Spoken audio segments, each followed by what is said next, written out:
ನಿನ್ನೆ ಕುಮಾರಸ್ವಾಮಿ ಗಂಭೀರ ಆರೋಪ ಮಾಡಿದ್ರು, ಸಂತ್ರಸ್ತೆಯರನ್ನ ಹೆದರಿಸ್ತಾ ಇದ್ದಾರೆ ಅಂತ. ನೋಡಿ ದೂರದಗಳು ತಗೋತಾ ಇದ್ದಾರೆ. ನೋಡಿ ಈ ಕೇಸಿಗೆ ಸಂಬಂಧಪಟ್ಟಂತೆ ಈಗಾಗಲೇ JDS ಮತ್ತು ಕಾಂಗ್ರೆಸ್ ಮಧ್ಯೆ ದಿನ ವಾಕ್ ಟಾಕ್ ನಡೀತಾ ಇದೆ. ಇದು ಅದು ಏನೇನಾಗುತ್ತೋ ಎಲ್ಲಿಗೆ ಮುಟ್ಟುತ್ತೋ ಅಂತೂ ನನಗೂ ಗೊತ್ತಿಲ್ಲ. ಇದೊಂದು ವೈಯಕ್ತಿಕವಾಗಿ ಆಗೋಟಿದೆ.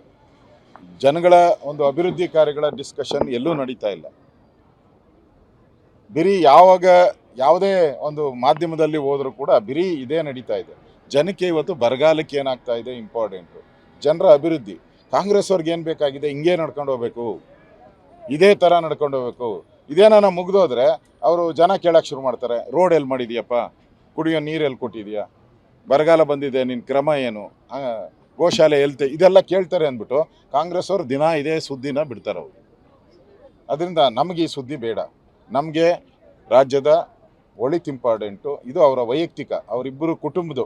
ಇದು DK ಶಿವಕುಮಾರ್ ಮತ್ತು ಕುಮಾರಸ್ವಾಮಿಯವರ ಕುಟುಂಬದ ವೈಯಕ್ತಿಕ ಜಗಳ ಇದು. ಇದಕ್ಕೆ ರಾಜ್ಯವನ್ನು ತೊಡಗಿಸ್ಕೊಂಡ್ರೆ 7 ಕೋಟಿ ಜನರಿಗೆ ಅನ್ಯಾಯ ಮಾಡ್ದಂಗೆ ಆಗ್ತೈತೆ.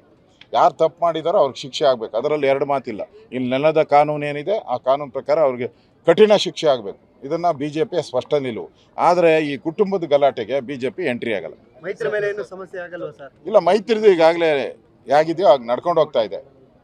ಏನೇ ಇದ್ರೂ ಅದನ್ನ ದೇವೇಗೌಡರು ಮತ್ತು ಕೇಂದ್ರದ ನಾಯಕರು ತೀರ್ಮಾನ ಮಾಡ್ತಾರೆ. ಪರಿಷತ್ ಚುನಾವಣೆಯನ್ನು ಕೂಡ ಇರೋದ್ರಿಂದ ಅಲ್ಲೂ ಕೂಡ ಮೈತ್ರಿ ಇರುತ್ತೆ. ಮಾತಾಡ್ತೀರಿ, ಅದ್ರ ಜೊತೆ ಮಾತುಕತೆ ಐತೆ. ನಮ್ದು ನಾಳೆ ಮೀಟಿಂಗ್ 11ನೇ ತಾರೀಕು ಮೀಟಿಂಗ್ ಇದೆ, ಅವತ್ತು ತೀರ್ಮಾನ ಮಾಡ್ತೀವಿ.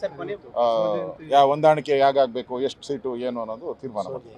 ಬಸವ ಜಯಂತಿ ಸಭೆಯಲ್ಲಿ ಭಾಗವಹಿಸಿದಾಗಲೂ ಕೂಡ DK ಶಿವಕುಮಾರ್ ಅವರು ಲೋಕದ ಡೊಂಕನ್ನ ಯಾಕೆ ತಿಂತೀರಾ, ನಿಮ್ಮ ಕುಟುಂಬದ ಡೊಂಕನ್ನ ತಿದ್ದುಕೊಳ್ಳಿ ಅಂತ ಪರೋಕ್ಷವಾಗಿ ಹೇಳುವಂಥದ್ದು, ಇದು ಎಷ್ಟು ಮಟ್ಟಿಗೆ ಸರಿ ಅನ್ಸುತ್ತೆ ಅಂತ? ನಾನು ಅದನ್ನ ಹೇಳ್ದಲ್ಲ, ಇಬ್ಬರು ಕುಟುಂಬದ್ದು ಅಂತ.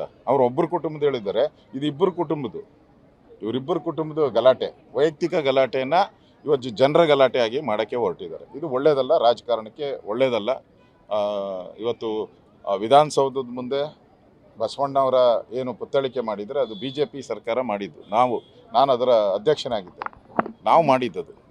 ಅವರು 75 ವರ್ಷ ಆಗಿತ್ತು. ಬಸವಣ್ಣವ್ರದ್ದಾಗಲಿ ಕೆಂಪೇಗೌಡರದಾಗಲಿ ಅದು ಆ ಸುದ್ದಿನೇ ಇಲ್ಲ. ಅಲ್ಲಿ ಇಡಬೇಕು ಅನ್ನೋ ಬಂದಿಲ್ಲ. ಅವ್ರಿಗೇನಿದ್ರು ಅಲ್ಪಸಂಖ್ಯಾತರಿಗೆ ಇವಾಗ ಜನಸಂಖ್ಯೆ ಜಾಸ್ತಿ ಮಾಡಿಸ್ಬೇಕು.